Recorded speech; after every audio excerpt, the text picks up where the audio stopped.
On this episode, we talk about the elimination of hurry.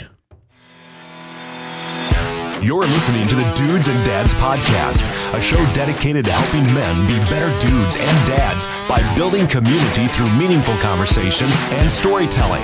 And now, here are your hosts, Joel DeMott and Andy Lehman. Mr. DeMott. Hi, Andy. Welcome back. Hey, it's good to be here. Thank you. You missed the last episode. I did, and boy, did I miss it at multiple levels. Yeah, you did. Multiple levels. Hey, welcome back, everybody. It's good to be back in the studio. Good to be chatting. Looking forward to our discussion on this episode. But Andy, catch us up, man. What's been going on in life? Oh man. Okay. See, exactly. We were camping last weekend. We're going to be camping this next weekend. You guys are getting your camp on. Yeah, we are. It's good. You're making use of your trailer and all that good stuff. So, yeah. What's the number one thing, like, as you guys have been camping? Do you have a system down? Do you have a protocol for your camping that you've dialed in? I mean, I would say definitely we pack things well and organized, and then we have things, and it's good. Do you have like a plan? So here's my other question. Do you have a rain plan? Do you have a plan B plan? Yeah. So, well, I mean, in our pop-up, we can handle that, right? Yeah. I mean, we can handle the weather. You all just sitting there and stare at each other? Right. Well, here's the thing. I mean, last week we were camping with my in-laws, so that helped, and they have an actual like trailer, which is bigger. Right. But when we got there Friday, it was pouring down, right? I mean, it was just straight up pouring down. And so I parked the trailer. I didn't want to set it up in the rain because, a pop-up, you got to actually like slide that thing out, and it takes a while before you actually get the whole thing set up right. Yeah. And so we just waited the rain out, and luckily it stopped, but there was like standing water. My shoes were soaked. It was one of those that if you weren't a camper, you would have been like, this is not. Forget it. Forget this. We're not doing this again. But no, it was good. It was a good weekend. We had fun. And it was overall just really, it was enjoyable. How about you? Yeah. Well, gosh, what have we been doing? We've been taking it easy here recently. We had a little break in our travel baseball schedule. I am proud to report that Aaron, our eldest here, has finally, after 44 days on the injured list, has come back from his broken thumb. Ooh, good job. And got back on the mound and is throwing, so that's good. And let me see here. What else are we doing? We're getting we're kind of getting ready for. We just did our last for shooting sports and all that stuff. Mm-hmm. Did our last round here this past weekend and gotten prepared for that for July, which July will be here. You know what? July is coming before you know it. That's exactly it's going to be here, and the summer is going to be done, and we're going to be like, where did our summer go? We're going to try not to hurry our way through it, which is exactly why we're talking about what we're talking about. We're talking about eliminating hurry today. We want to eliminate hurry. Yeah. But first, there we go, guys. I wanted to just kind of, we had some feedback about the episode a couple weeks ago. Dave Jones sent us 2112 sats, so a little bit of Bitcoin, and said that love this episode, guys. Thanks for digging into this topic. There's a lot of pop psychology, Enneagram stuff out there, but it's real hard psychology. And he said that Helen Palmer's work is the best in his opinion. So we love to hear feedback. Yeah, we'll have to check that out for sure. Yeah, I'm always appreciate that feedback, and we're always looking for further resources on a show. The hope is always that our word is not the last word on this. We like to get the conversation going, talk to people that we know and respect on these topics, and then we just keep on going. So thanks for that. Appreciate it. And then we also have a couple new things that we kind of wanted to touch base a little bit about tonight. We have Dudes and Dads community. So that's Facebook and Discord. So if you've not joined that yet, you can go to our Facebook page, and there's a link in there for the group. And it's just kind of a way to do a community. So you as listeners and us as podcast hosts can kind of chat back and forth with you guys and just to talk. So we hope to build community with that. I mean, our goal for this podcast is to bring community to people. And so we wanted to create a Facebook and a Discord community because we know some people aren't on Facebook. So we went with Discord too. But then the other thing, Joel, that we wanted to touch base a little bit on before we get into this episode was the fact that we now have a premium channel, Dudes and Dads Podcast Premium. It's the caviar experience of the Dudes and Dads community. But what it is it's the so on Apple Podcasts, if you're a listener on Apple Podcasts, you can just go into the show and you'll see for $4.99 a month you can subscribe, get extra bonus content, you can get early release of episodes, and ad-free episodes too. So just real quickly in there, and you can easily subscribe and help support the show and get some extra stuff too. Yeah, we so much, very, very much appreciate that support. Love to see more and more folks jump onto the community and get connected. And that's really what it's all about. That's what brings us a lot of joy and satisfaction in what we do. So thanks for everybody that is participating. And now we also want to remind you that this episode is sponsored by That Story Show. Hello, I'm James Kinnison, and I host a clean-cut comedy podcast called That Story Show, where we put your hilarious real-life stories and anecdotes in the spotlight. In other words, you send in your stories, and we share them with the world. We tell stories about embarrassing moments, miscommunications, people trying to get into the wrong cars, silly things kids say, goofy stuff our pets do, stuff we can all relate to and laugh at. So listen and find out how you can send in your own stories to be read on an upcoming episode. Find That Story Show in Apple Podcasts, Spotify, your favorite podcast app, or just say, Alexa, play That Story Show. Hope to hear from you soon. Oh yes, That Story Show, one of our favorite shows to listen to with the kids. We were actually just listening to an episode on our little day trip today. Yeah, absolutely. So yeah, please, James Kinnison and all the good folks over at That Story Show. We love your stuff. Give them a listen. Worth your time. All right, tonight we are going to be talking a little bit about just eliminating hurry, because we know that this time of the year is crazy, but we are actually recording live, Joel, and if you're live with us, you can leave a comment just like Chris Knight did. Chris Knight says, hey dudes and dads. Oh, Chris Knight, my buddy. Thanks. You can leave a comment for us, and we can bring it right on the show. So Chris, thanks for putting that out there. Yeah, now that Chris is on here, so this is the thing. So the reason we're talking about this is really Chris has a major part in this. So for those of you who don't know, that Chris is my boss, but we, within our faith community, where I pastor, have been talking about, well, we've gone through this series called Unhurried, so that ties into it. A lot of the stuff that we've been pulling from is from another resource. Want to make known to all of you, and we'll have it in the show notes, is this great book came out a few years ago from, again, John Mark Comer. He's gotten some airplay on this podcast and others here recently, but wrote a book called The Ruthless Elimination of Hurry, which is actually a quote from Dallas Willard. So that's where that title comes from, because basically Dallas just said, if you want to follow Jesus, you must ruthlessly eliminate hurry in your life. And then who was it? I'm trying to remember who was asking him like what they must do with their life. It was kind of like one of those, like, how must I live my life sort of thing. And Dallas said, no, that's it. Just ruthlessly eliminate hurry from your life. So I'm intrigued by it. I'm intrigued by the idea. And we're going to be just talking through some practical things. It's going to be a little bit of a window into my life and into Andy's life too, because here's the deal, Andy. Is it fair to say that in this season of our lives, maybe more than previously, we feel hurried? Well, I think as we get older, we get older, but as the kids get older too, they're involved in more stuff, especially when you have kids that can't drive themselves. You're hurrying around, you're going to different places, you want to have your own stuff too. So I think it's important to also know our limits. Yeah. And know when to not commit to things. So that may mean saying to your family, no, we can't do this as a family. No, you can't do this as a student. No, I can't take on this one extra thing because I need to settle down.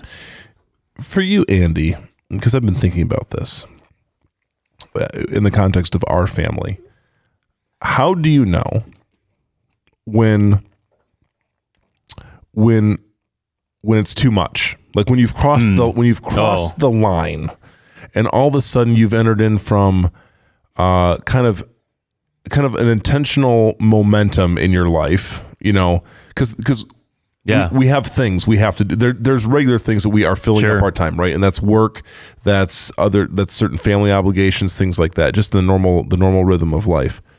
But then I don't know if you're like me, but sometimes it's like there's a disturbance in the force. Yes. And you feel like you've crossed a line somewhere, and now I can't get my head above water. And I start to feel what Comer uses. Actually, he's quoting John Ortberg, this whole hurry sickness idea, and it's like where you start to have symptoms of hurry sickness.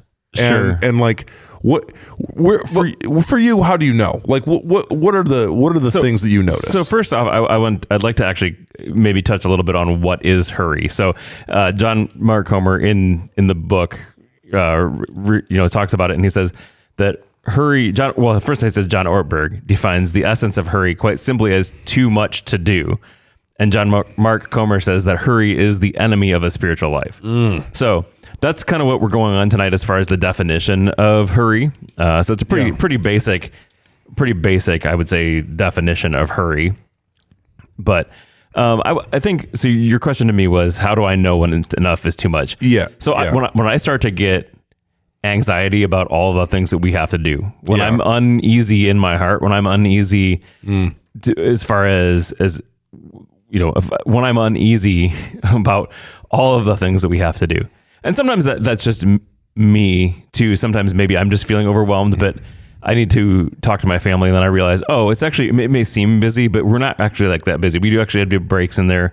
We have time to settle, and like this weekend, for instance, what for me was one of those where I originally felt like it was gonna be too hurried. It was gonna be too much. We had a handful of things going on, and we were going to be hanging out with the in-laws with the bonfire. So that was good. Yeah. Friday night, Saturday morning, I had a Boy Scout thing that I had to go to with the boys, and Reagan had a tennis thing, and then we had to come home and go to shooting sports right away. And there was just a whole bunch of stuff going on. And then Sunday, I knew that we were going to be super busy with a long service today because we were celebrating our worship pastor and her leaving the church here.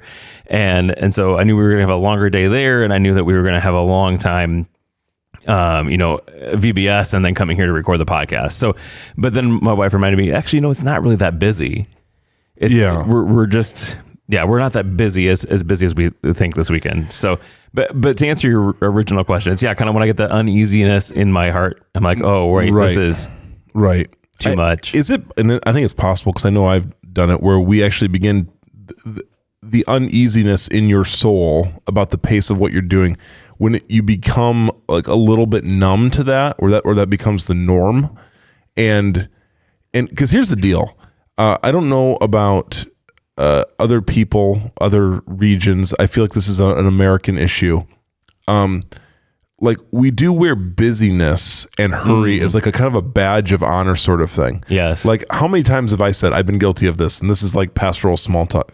You see someone in the lobby at church, and you go, "Hey, you staying busy?" Right. like it's like one of those things you just say. Like, right. You're like, busy? right. Oh, that's great. Right. And it's like, well, that's not really what it's about. Yeah. It's like, I should ask, like, come to a person, go, it doesn't quite have the ring to it when you're like, is your soul unhurried? Like, like how are you doing in that area? But I think that's a good thing, though. I mean, I think that's something that we should be talking about. We should be saying, hey, what's your life like? Is it too busy? Yeah. But. So this hurry thing, so some examples in the book, and and I've been guilty of these. Like, okay, so some symptoms, and for all of you listening, indicators that you might be living a hurried life. All right. So bring it. You're at the grocery store, and you're in line, and you see a line that you might think is moving faster. Do you do you at least take some mental space to ponder if you should change line? I don't even take the space to do that. I'm just like, just go. Ding, and then I'm like, oh crap, this is a bad line. I've gotten the wrong line. It's grocery lane roulette. I got in the wrong line. Yeah, you don't know.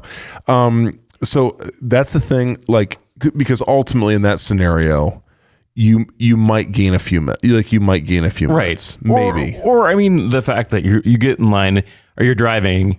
And I'm guilty of going usually 5 over the speed limit because I'm like, hey, that's my limit. I'm only going to go 5 over.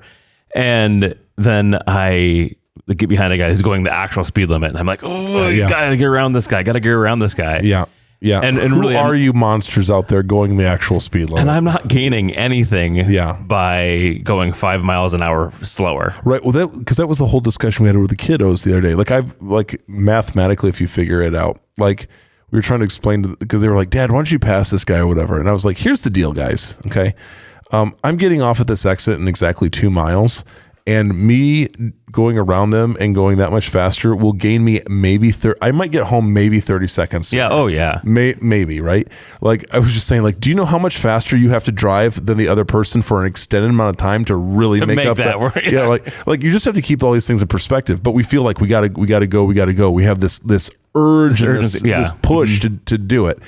And I'm sure for some of you, by the way, though, like, depending on what you do for a living, depending on what you do for a job, there might be a real pace to what you do. And I recognize it can be super hard to like turn that off. Mm-hmm. I know you and I both in various times in our own working careers where it's go at work, and then to like be unhurried and to move down the pace a little bit when we punch out or when we step out of the office or whatever it is. You know, that can be a thing. I feel pretty fortunate now, like in my work life, where the pace is, the pace is, I think, more determined by this perspective of like, we are running a marathon, not a sprint. Mm-hmm. Like, we want to do well over the long run and not just like be super hurried and super efficient for a period of time and then burn out and totally fail. Because I think there's other, like you said, there is absolutely at the core of us, there's a spiritual component to this hurry. I think if we live unhurried, our self-awareness is definitely takes a hit. If we live in a hurried life, our self-awareness takes a hit. Sure. And before we know it, I think hurry can also, like in hurry sickness and this general malaise of go, and must accomplish.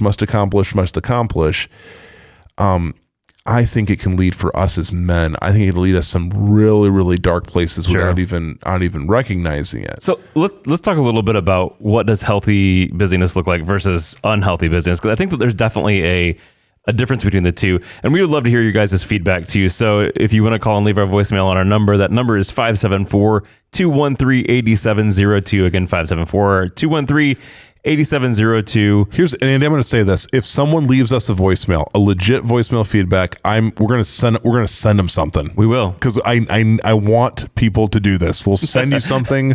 You can give us some sort of you can include some information on that and let us know who you are, and we'll get in touch with you and we'll send you something. And also, if you're watching as we're recording live to Facebook tonight, you can leave a comment. You probably won't get anything sent to you, but you'll get a comment and we can. Andy and I we're trying to this next month, and I haven't mentioned this to Andy specifically, but I think we've got a good chance to get some new swag that we can send to folks. So yeah, good for sure. So anyways, what's healthy busyness versus unhealthy busyness? I think that, Joel, I think that that's a tough one to define, because I think that your unhealthy busyness is easy to define. I mean, because when you're going, and there's just no time to rest. And I think that's where the key is between healthy and unhealthy. I think that if you have time to rest, you have time to sit in silence. And actually, it was really kind of funny that we we brought this up because my wife was actually talking to me the other day about me needing to slow down a little bit. And so like when you brought it up, it was a wise woman. Exactly. But one of the things she had said, and I said, because actually the way this comment came up was I said something about, oh yeah, I was listening to a podcast, and normally she knows I listen to at like 1.5 speed anyways. But then I said, I also turned this feature on where it would just like eliminate the gaps. So if someone stopped talking for a second, it would just eliminate the gap. And she's like, wait, what? No. And so then it got me thinking, and I really appreciated the comment because, Julie, I appreciated your comment because you did bring it up to me. Oh, and it started bugging me as far as like, oh, she's right. Like I'm so busy that I'm listening to podcasts at 1.5 speed, and I'm skipping spaces that are in there on purpose. Normal human conversation speed is unacceptable for Andy Lehman. Too fast. We got to chop. Yeah. So that's I think Joel, what would you say that unhealthy busyness versus healthy busyness looks like? Yeah, I think it's a like. There's a lot of things. Okay, so for today, for instance, today we had church, came home, did a few things around the house, and then we decided we're going to go to the zoo. And our afternoon was very full, but like it was good. So when you said that it was full, like you were doing things, but you had time for family, and you had time for the important things. Yeah, like I think particularly, and I'll say this, like particularly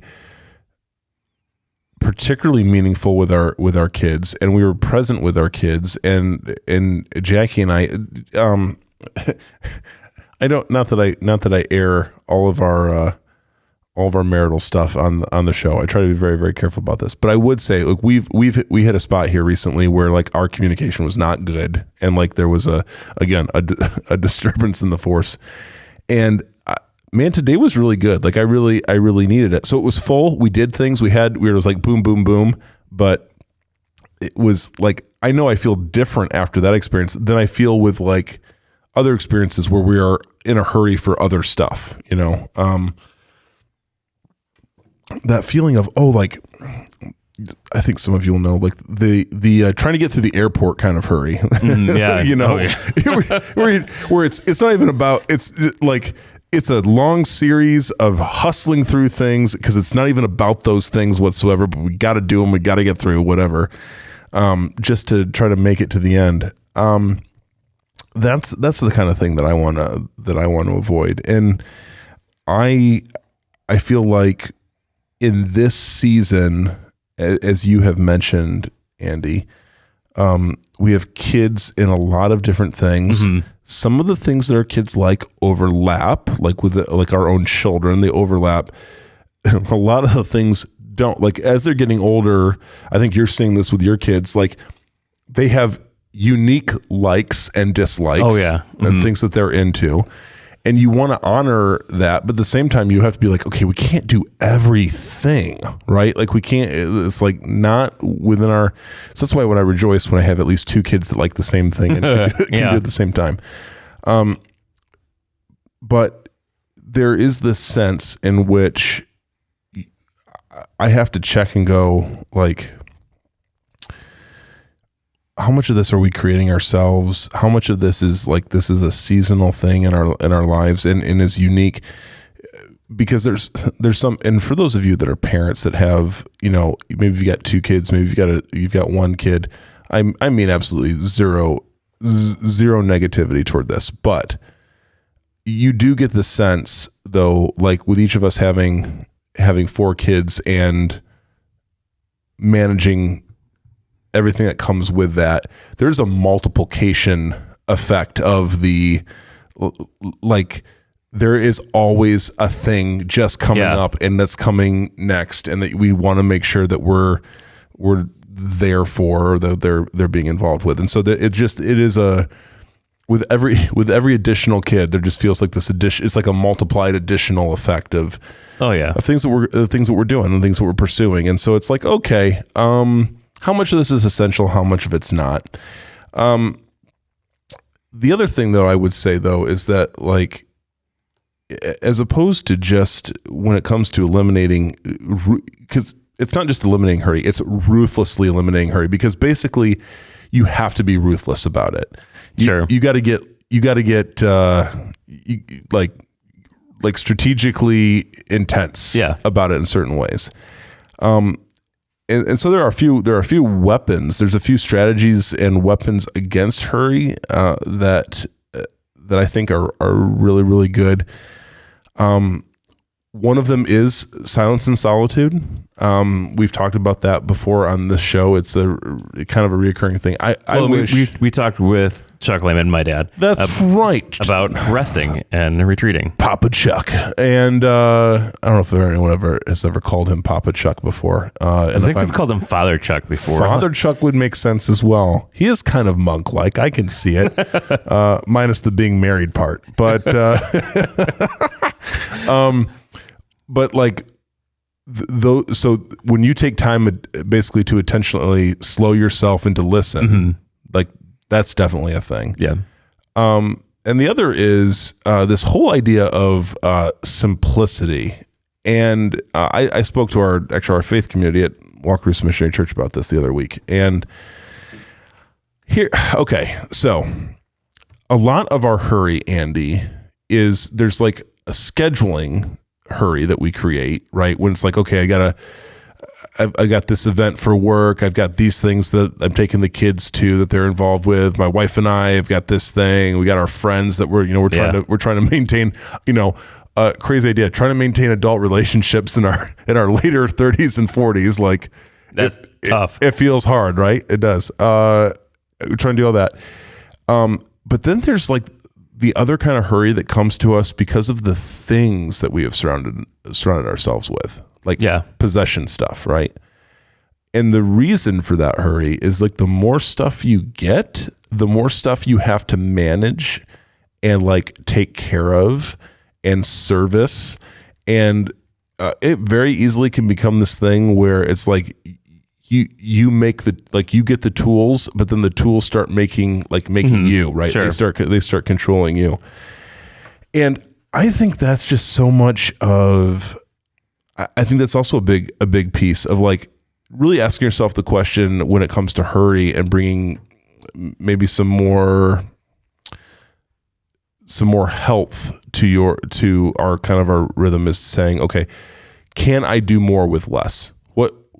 How can I move forward but remove some of the stuff and the things? And I told the story last week. I told the story of I, much to my wife's chagrin at the time, I think I called up a local company and had them drop off a 30 cubic yard dumpster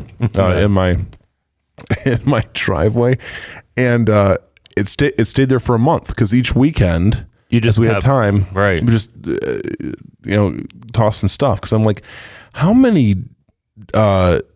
Minnie Mouse kitchenette sets do I need in this house or whatever it was? And Andy, I was just amazed at how many things, even really unbeknownst to us, how many things that we had that we were just like, we're sitting in storage where it's like, we're never going to use this. And I would love to say that like we could like some of it we donated, whatever, but some of the stuff it's like it was funny to me. Even the idea of going through the process of even trying to donate it or give it to other people, that in of itself was a whole other thing, right?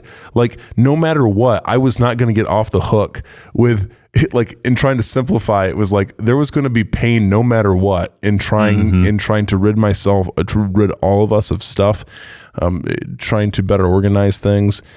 So I think on the simplicity thing, that's a tough one to talk about here, especially in Western culture, especially in our lives. Like we like our things. Oh yeah.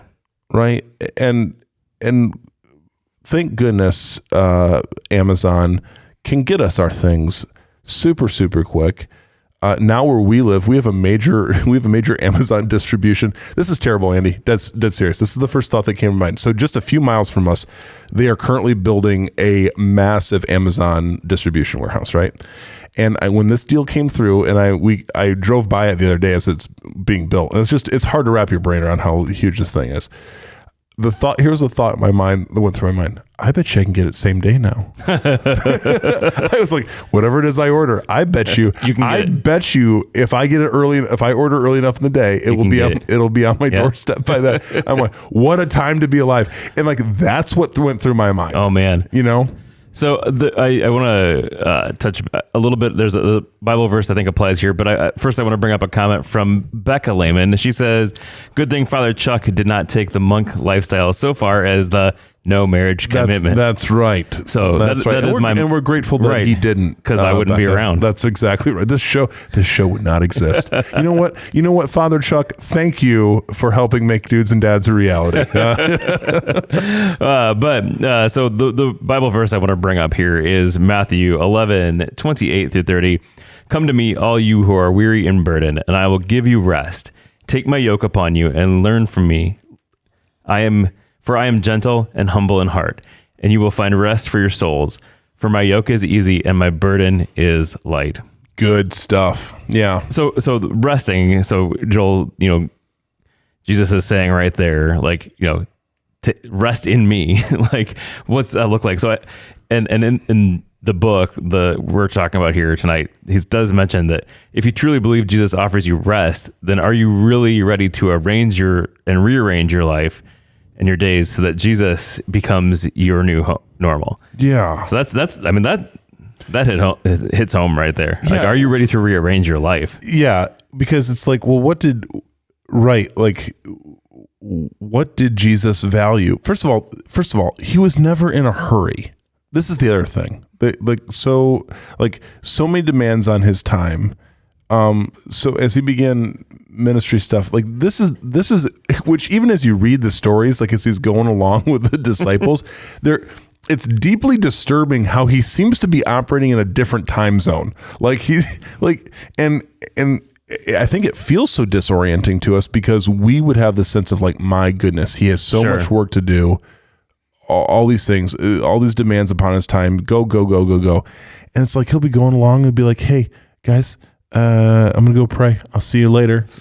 And or he'll rest. I mean, these are the hilarious stories of him, falling asleep on a boat that's about ready to be to go under. Like there is a completely different priority there, and I think if we look to that and say, that's the call upon our life as well, then there does require a ruthless elimination of hurry. It's a radical move to think about how we simplify our lives, what we value, what we put in, in the fact that we can't. How should I say this? Like, at the end of the day, you accomplishing all of these things will not be what marks eternity for you. It won't for any of us. And I don't know, but by the way, in a hurried world, if you begin to unhurry yourself, people will lose their minds around you. So, because you're gonna look weird. You're gonna look weird. So let's talk a little bit about that. Like, how do you unhurry your life? So I think there's a few things that we can do. Listening to podcasts at 1x speed instead of 1.5 and eliminating those spaces. Yeah, but no, I think taking up journaling. I think that's one of the things that I am wanting to implement in my own life, because I think for me, I'm running. And if I look back, a lot of times people will say, "Hey, how was your weekend?" And I'm like, How was my weekend? I can't remember what I did. I did so much stuff. Or if I do talk about it, I'm like, well, I did this and I did this and I did this and I did this. And about a minute and a half later, I lose them because I'm going on. And so I think journaling is one of the things that I would like to take up this year. You can hold me accountable to it. I should do the same. And because I have a real obsession with journals. I literally have five unused journals right now in my. I think the journal that I do have, I got from you. Good. So that makes me feel better that I'm doing something useful with them. I'm not hoarding them. Hoarding onto them. I'm not hoarding journals. But yeah, I think that's great. As I said, already, maybe the act of getting rid of getting rid of some stuff that's taking up your time. That could be a thing. It just taking a day, because by the way, when it comes to like the ruthless part of this, there will be something to be said about like, you're gonna have to put this in the calendar. You're gonna have to make it a non-negotiable, right? Yeah. And those things are gonna have to happen. I don't know, a lot of the hurry that comes into my life, I feel it's because I don't have a good awareness of, like, sometimes it is calendar management. I don't have a good awareness of all of the things. I haven't decided ahead of time what is priority and what can slide, or what I can put, what I should put off, or eliminate altogether and say, yeah, I'm just not going to be able to do it. So I think I was having a conversation with a mutual friend of ours, and the other day, and he said, he was joking, because his wife asked him a question about something coming up, and he's like, I'm going to make it through today. And then I'm going to look at the schedule for tomorrow, and we're going to do that. We're going to do that day. And we'll take it one day. And it was half joking, but half serious. Like, there's a point where it's like we are in that world so frequently, right? Of just trying to survive from day to day, that actually can contribute to hurry as well, because you're just, it's like boom, boom, boom, boom, boom this day, and then you're at it the next day, versus taking a step back and looking at the whole picture and going, okay, how am I going to schedule silence and solitude? Where will actual Sabbath rest be for me? Where we have to take a step back. We got to get more self-aware about these sort of things, because your point is, again, as you started off with, it's just like there is a sickness in our soul, and we can usually feel it, at least for a time. And then we talk ourselves out of that feeling, or we crash, or you get numb to it. Yeah, and then, absolutely.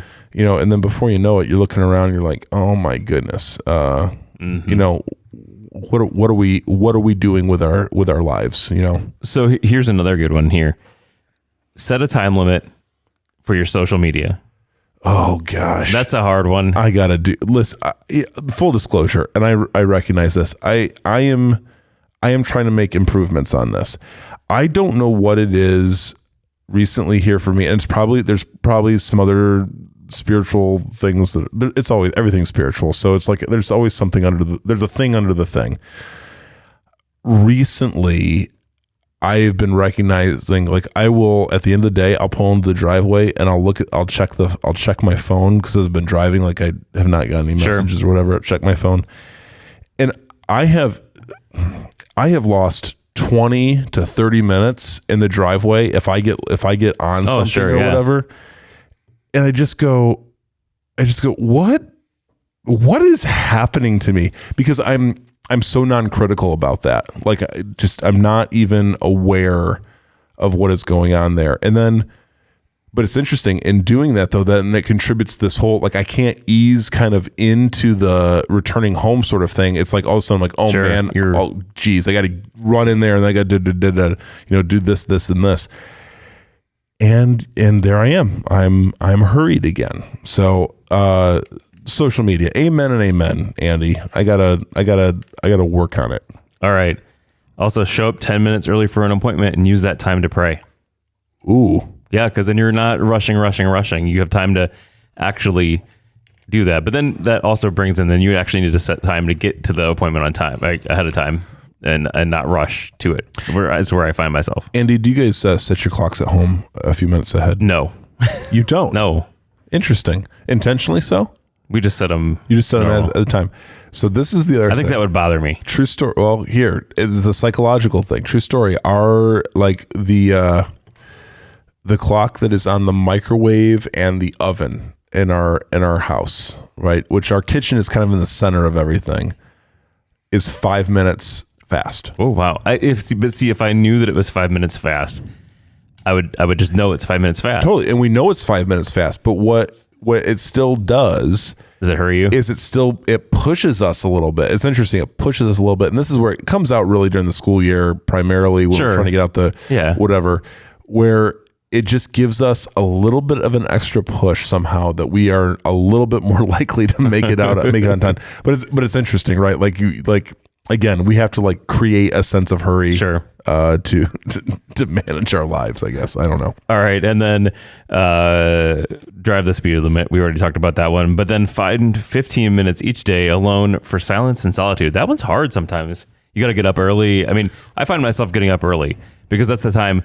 If I get into it, when else can you and I find silence anywhere? Well, right. I mean, but you could go to the coffee shop, you could do things like that. Yeah. But I find myself, if it's during the day, I'm going from home to work to home to whatever I've got going on. So if for me, I have to spend that time in the morning where I get up, I maybe look at my phone for 15 minutes. Yep. And then I go ahead and I read my Bible, I pray, I think about God. And so for me, like that time is crucial. Like I've come to the point where I need that time. Otherwise my day feels super hurried. Yeah, that's good. Yeah. This coming weekend, it'll be interesting. I'll have to report back on this. We're, as a faith community, we're going to spend Friday night, all of the day of Saturday, and then half day of Sunday down at Camp Mac, which is just near us here in this community. And, we're just going to be a family together, and we're going to camp together and have some fun. We're doing baptisms on Sunday, whatever. And I am really like, as best I can, I just want to be unhurried in that experience. Mm-hmm. So we're gonna camp. I'm going to have the kiddos with me. We're gonna do some good stuff. And I just want to see what it's like to be unhurried. Just to be unhurried there. All right, guys. So we'll see how it goes. Well, report back to us. Yeah. I've really appreciated this episode, Joel. Let's go ahead and wrap it up here. But we do want to remind you that our voicemail number is 574-213-8702. And Joel said it himself. We are going to go ahead and send something out to somebody. We're gonna send us a legit voicemail, and we'll give you a gift that you'll enjoy. I think you'll appreciate it. I don't want to oversell it, but no, it'll be good. We'll send you a thank you gift. Absolutely. Yeah, definitely. So we want to know what you do to eliminate hurry in your life. But Joel, it's been a great episode. I'm looking forward to putting some of these practices into my life so that I am not feeling the effects of being hurried. Yes, we're gonna try hard this summer. We're gonna make an effort.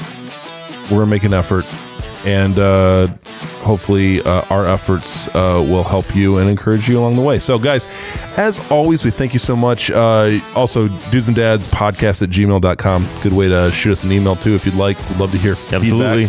Make sure you like, subscribe. Join our community. We'd love for you to do that. Until next time, friends, though, we do wish you grace and peace.